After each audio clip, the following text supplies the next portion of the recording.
everyone! Today we're going to discuss the secrets, Easter eggs, and some other references you might have missed while watching the newly released Lightyear. If you haven't watched the movie yet, press pause, watch it, and then come back, because we're going to discuss some spoilers. If you like the video, be sure to leave us a like and subscribe to the channel to not miss out on any future content regarding your favorite animation movies. Without further ado, let's get started.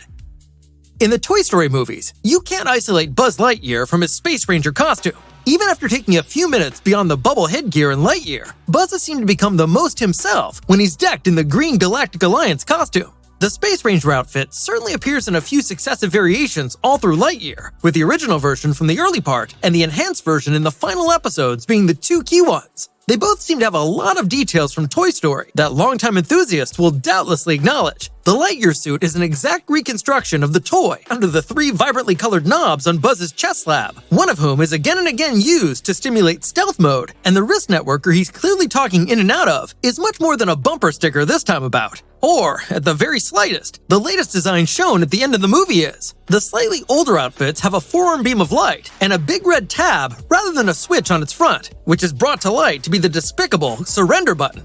Though by the end of the movie, Buzz and his squad have all succeeded in getting their fancy new Space Ranger attired, something that every kid in 1995 desired.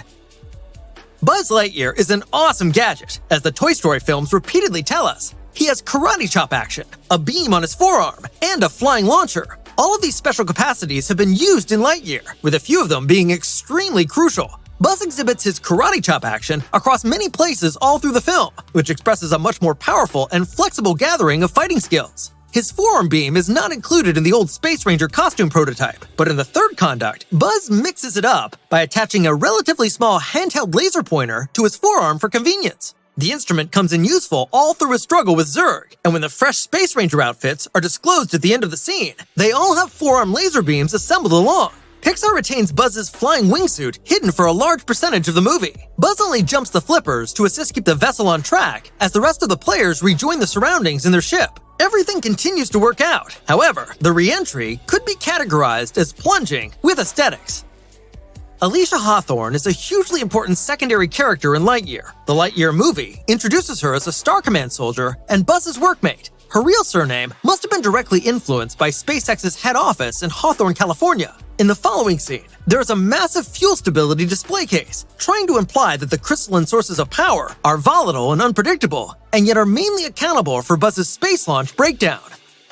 Pixar is well known for parodying Star Wars in its Buzz Lightyear narratives. Zurg is primarily a big, ridiculous magenta Darth Vader with the designation of Emperor Palpatine. And if you started to think Lightyear was the final stage of Buzz's Star Wars quotes, you'd be totally incorrect. The big one in Lightyear is much less evident than those in the Toy Story movies, but that should be noticeable to fans of both installments. Socks, Buzz's cyborg cat buddy, can converse with multiple operating systems via connector on the edge of his tail. When he commences hacking, his head starts spinning 360 degrees, and he begins in earnest to mumble beep bop repetitively. It's hilarious, if simple, choke, and it appears to be a direct link to R2-D2's own cybercrime behaviors in Star Wars. While R2 may not be the only famous sci-fi machine to decrypt into computer networks, how Socks appears to be going about his job and the noises he creates are virtually identical to the robot in specific. Seems like each and every galactic hero probably requires a robot partner with a USB connection. According to the Toy Story chronology, Lightyear was launched in 1995. While the movie could have easily dismissed that information, later on, it continues to be a significant part of the overall aesthetic. Much of the movie is influenced by ancient sci-fi brands, including Buck Rogers. However, there are a few specifics that genuinely feel peculiarly 90s. For instance, all through Buzz's first hypersonic missile flight test, his flight computer, Ivan, begins to break down. Buzz retrieves Ivan from the vessel's framework, displaying it to be anything but a jagged plug-in, and keeps blowing into it as though it were an NES cartridge. Yes, of course, the automatic pilot instantaneously begins working as designed. That is not the only 90s information that shows up. Several of the electronic monitoring systems in Lightyear have the bulky overlays of 1990s desktop displays, which makes perfect sense for a movie set in 1995. Clearly, Lightyear gathers from all ages of sci-fi, but its primary design feels like a contemporary animated feature film. But it's still fascinating to see how the creators perpetrated the mid-1990s aesthetic in a number of different ways. There are a lot of dialogues in Lightyear that are elevated straightforwardly from the Toy Story blockbusters. Some of them seem to be evident to anyone who has seen the earlier movies. For instance, at the beginning of Lightyear, while Buzz and Alicia are investigating the alien globe, Buzz publishes a task log trying to comment on the scenery, monitoring that the landscape appears to be uncomfortable. Of course, in the initial Toy Story, he says exactly the same thing while strolling about on Andy's bed. There are so many of these little reference points all through Lightyear. Masterpieces like, "I'm Buzz Lightyear, I'm always sure," and "Not today, Zurg," will actually stand out to everyone who pays heed to them, and they add a soft finish to the movie by integrating it with Toy Story. It's interesting to see how the toy Buzz takes inspiration and personality characteristics from his fantastical self, and the innumerable buzzwords are a great way to showcase this. The Toy Story movies paint a more attractive environment. The universe is visually appealing and seems to be pleasant. However, Lightyear depicts somewhat depressing illustrations. Rather than a vivacious configuration and backstory, it seems to be dusty and robotic, comparable to Pixar's WALL-E. Another indication is indeed the dawn-like brightness.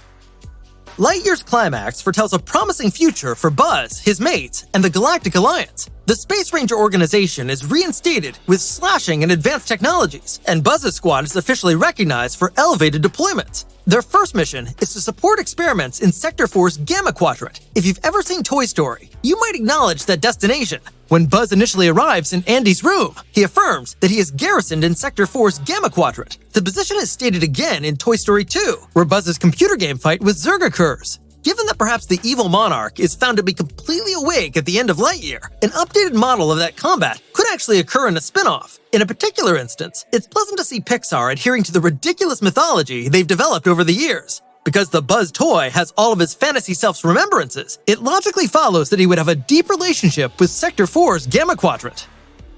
Much of the plot of Lightyear tends to revolve around crystallic fusion, the sci-fi procedure through which Star Command and its representatives accomplish hyperspeed in their space vehicles. When Buzz and the other inhabitants of SC-01 collapse at the start of the movie, their old combustion nucleus are torn down, attempting to force them to try out new things with the available materials in the desperate hope of building a different one. It's a decades-long method that entails Buzz falling short of multiple studies with crystallites that are just fractionally off. Eventually, his machine partner, Sox, emerges with the perfect workaround, leading to the establishment of a comprehensive crystallic fusion center. Of course, crystallic fusion was always a core component of Toy Story mythology. In the original movie, all through Buzz and Woody's first discussion, Buzz presents a variety of questions to his prospective best mate, choosing to believe himself to have arrived on an alien world. In the naive hope of restoring his vessel, he ponders to Woody about readily accessible forms of energy.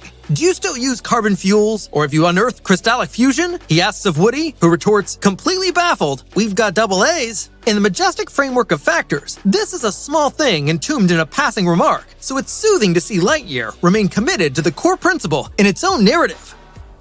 Lightyear wouldn't have been thorough without appropriate combat between Buzz and Zurg, and the movie actually delivers that. The two are actively involved in a protracted fight that stretches Zurg's battleship and even stretches to the open area just underneath it, with Buzz ultimately springing up triumphant. While not a complete duplicate, the Lightyear fighting bears resemblance to the Zurg confrontations in the Toy Story movies. For instance, the episode in which Buzz leaps and front flips over all of Zurg before having turned to rapidly shoot a laser back is directly lifted from the Buzz Lightyear computer game that Rex tries to play at the beginning of Toy Story 2. Thank goodness, the genuine Buzz is more blessed than Rex. Of course, the final round against rivals Quirrell and Lightyear, which happens in space, offers an elegant interaction between both of them. We all knew this was coming, but it was still fascinating to hear. Zurg demands Buzz to prepare to die, and Buzz replies, "Not today, Zurg." That's it for today. Have you noticed some of these secrets already? Did we leave out another secret or Easter egg? Let us know in the comments down below. Be sure to leave us a like if you enjoyed the video, and subscribe for more content on the biggest upcoming blockbusters. Until next time.